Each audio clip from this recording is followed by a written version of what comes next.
Terlalu banyak mukjizat Nabi Muhammad SAW. Saya reviewkan sedikit karena kita akan masuk pada pagi ini insya Allah pasal ke-10 tentang beriman pada hari kiamat.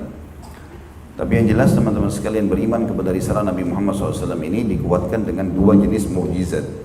Ada mukjizat itu sesuatu yang diberikan kepada Nabi untuk membenarkan dakwanya di tengah-tengah manusia. Dan itu selalu di luar kapasitas manusia normal. Makanya mukjizat dikatakan oleh para ulama definisinya adalah syai'un khariqun anil ada, sesuatu yang di luar kemampuan manusia. Dan selalu Allah Subhanahu wa taala mengutus para nabi-nabi dan rasul membawa mukjizat sesuai dengan keadaan kaumnya. Di zaman Nabi Musa alaihissalam, Fir'aun itu suka sekali dengan sihir, dan penyihir itu seperti jadi Tuhan mereka. Maka Allah Subhanahu wa taala datangkan mukjizat Nabi Musa alaihissalam mirip dengan sihir tapi bukan sihir. Waktu para penyihir Nabi Musa alaihissalam melempar tali-tali mereka berubah menjadi ular-ular, dan ini takhayyul saja. Allah mengatakan yukhayyal min sihrihim annaha tas'a. Mereka mengkhayalkan manusia seakan-akan tali itu berubah jadi ular, dan itu ciri khasnya sihir. Kalau ada orang menyihir dengan melempar sebuah benda lalu berubah wujudnya menjadi benda yang lain, itu berarti bukan dia seperti itunya, tapi memang cuma sekedar mengelabui mata orang. Tapi mukjizat datang mirip dengan itu, cuman dia memang hakikatnya benar. Dilemparlah tongkat Nabi Musa alaihissalam berubah jadi ular besar. Perbedaannya ular-ular penyihir cuma bisa bergerak-gerak menakut-nakuti orang. Kalau tongkat Nabi Musa alaihissalam berubah jadi ular besar, jalan dan memakan ular-ular mereka, sehingga semuanya pada tunduk. Di zaman Nabi Isa alaihissalam terkenal sekali masyarakat waktu itu suka sekali dengan ilmu kedokteran. Maka Allah datangkan Isa lahir alaihissalam tanpa suami, tanpa ayah. Dia ada sperma. Dan kita sudah paham sekarang secara ilmiah pun tidak ada manusia tanpa sperma. Sel telur tidak akan ada buahnya, tidak bisa berbuat tanpa sperma. Dan inti sel manusia ada di situ. Ya. Maka Isa alaihissalam Allah datangkan tanpa sperma. Allah jelaskan dalam Al-Quran sebagai bentuk mukjizat yang besar. Gitu. Kalau perumpamaan Isa di sisi Allah sama dengan Adam, diciptakan dari tanah lalu dikatakan jadi maka jadilah. Kemudian bisa berbicara dalam buaya dan seterusnya. Nah, Nabi Muhammad SAW juga diberikan mukjizat, dan mukjizat beliau lebih luas lagi karena semua nabi-nabi dan rasul sebelum Nabi Muhammad SAW diutus khusus untuk kaumnya saja. Jadi seperti Nabi Isa, Nabi Musa dikenal dengan nabi-nabi Bani Israel. Jadi berdakwah di sekitar Bani Israel saja. Bani artinya keturunan, Israel nama lainnya Nabi Yakub. Jadi lingkupnya hanya di situ saja. Makanya teman-teman Nasrani kalau mendakwakan agamanya sampai ke suku Melayu, suku Arab itu nggak benar. Karena memang Nabi mereka untuk itu saja. Ya. Sementara Nabi Muhammad SAW diutus untuk seluruh alam semesta. Ini sudah kita titik beratkan pada pertemuan sebelumnya. Perbedaan Nabi-Nabi dan Rasul, juga perbedaan mereka secara umum dengan Nabi Muhammad SAW. Tapi yang kita terakhir bahas adalah jenis-jenis mukjizat Nabi SAW. Ada dua, ada bersifat informasi, ada bersifat sesuatu yang kelihatan dengan mata kepala. Kalau informasi berlaku dari zaman beliau sampai hari kiamat nanti, termasuk tentang kisah umat-umat sebelum kita, seperti kisah para nabi-nabi, Nabi Yusuf, Nabi Hud, Nabi Saleh, Nabi Shu'aib dan seterusnya. Kemudian apa yang sedang terjadi di masa beliau, dari kemenangan-kemenangan muslimin, ya, penyampaian-penyampaian langsung, sahabat bertanya, wahyu turun, Jibril datang menjelma menjadi Dihya al-Kalbi radhiyallahu anhu, sahabat Nabi yang mulia, kemudian menyampaikan, mengajarkan Islam. Dan ada yang akan terjadi, seperti misalnya tanda-tanda hari kiamat yang akan kita bahas pada pagi ini. Itu semua termasuk mukjizat Nabi Muhammad SAW, karena beliau sampaikan sesuatu yang masa depan dan orang tidak tahu itu apa yang akan terjadi nanti. Maka ini mukjizat.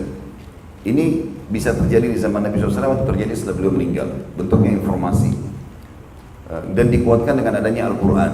Kemudian yang kedua, sesuatu yang kelihatan depan mata seperti pembelahan bulan, pengobatan penyakit, ya, sembuhnya sahabat.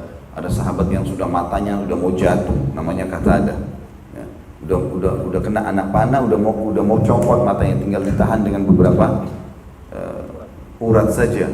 Maka para sahabat mengatakan, hai Qatadah, kami potong saja matamu, percuma, nggak mungkin bisa dipertahankan. Tapi dia cerdas, yang mengatakan bawa saya kepada Nabi SAW.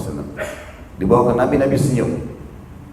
Ya. Kemudian Nabi langsung sudah mengetahui maksud Qatadah. Kata Nabi SAW, hai Qatadah, kalau seandainya kau mau bersabar dengan kondisi kamu tidak ada mata satu, kau pasti masuk surga. Karena matamu ini dikorbankan di jalan Allah. Tapi kalau kau tidak sabar, maksudnya kau mau saya doakan supaya sembuh, akan sembuh. Sekarang matamu bisa utuh lagi, tapi nggak ada jaminan surga. Maka kata dia merenung sebentar lalu dia mengatakan, ya Rasulullah, saya minta agar anda berdoa kepada Allah supaya mata saya disembuhkan, dan saya juga minta masuk surga. Maka Nabi SAW tersenyum lalu kemudian mencabut anak panah itu, lalu meletakkan telapak tangan beliau yang suci ke mata Qatadah dan didorong masuk ke dalam. Kemudian kata para sahabat, waktu Nabi SAW tarik tangannya, maka tidak terlihat sedikit pun bekas rusak mata itu. Dia semuanya utuh, termasuk tidak ada, kalau mungkin mata rusak, kalau kita sekarang di zaman kita pun itu pasti ada bekas jahitan atau apa, ini nggak ada sama sekali. Qatadah pun mengatakan radhiyallahu anhu, pada saat Nabi SAW menarik telapak tangannya, maka saya tidak bisa membedakan mana mata saya tadi yang rusak dan mana yang bagus, kiri kanan dua-duanya sama. Dan sekian banyak, diantaranya belah bulan yang Nabi SAW lagi tawaf, lalu orang-orang Quraisy mengatakan, hai Muhammad, kau mau kami beriman padamu? Kata Nabi SAW, iya tentu saja. Lalu mereka bilang, apa kau lihat bulan itu? Kata Nabi SAW, iya, belah buat kami. Ini bukan belah kue, ya. Gunung misalnya mau dibelah, mungkin masih bisa menggunakan alat, tapi mereka minta bulan, tujuannya untuk mempermalukan Nabi SAW. Tapi mereka kaget waktu Nabi SAW mengatakan, apakah kalau Allah memberikan apa yang kalian minta itu, benar-benar bulan bisa terbelah, kalian akan beriman? Kata orang Quraisy, kalau kau belah bulan buat kami beriman pasti. Maka kata para sahabat yang meriwayatkan hadis, kami melihat Nabi SAW menggaris bulan dengan telunjuk beliau, kayak dipotong gitu pakai jari, maka terbelahlah bulan menjadi dua. Satu sisi di gunung As-Suwaida, ada gunung yang menghimpit Ka'bah namanya As-Suwaida dan Abi Qubais, dan satu sisi lagi di gunung Abi Qubais. Jadi itu bulan betul-betul terbelah. Dan setelah itu Nabi SAW satukan kembali, intinya dibelah. Dan orang-orang Quraisy ternyata bukan, atau memang niatnya bukan mau beriman ya, maka mereka mengatakan sihirnya Muhammad makin hebat. Padahal mereka yang minta tadi mau beriman kepada Allah gitu ya. Lalu mereka bilang untuk membuktikan kalau sihir ini Muhammad memang benar sihir, kita harus tanya orang-orang Quraisy yang masih di luar Mekah. Ada mereka lagi melakukan perjalanan perniagaan ke negeri Syam ya. Ini coba tanya, kalau mereka juga lihat itu, berarti memang benar ini adalah pembelahan bulan. Tapi kalau mereka nggak lihat, berarti Muhammad sihir mata kita nih.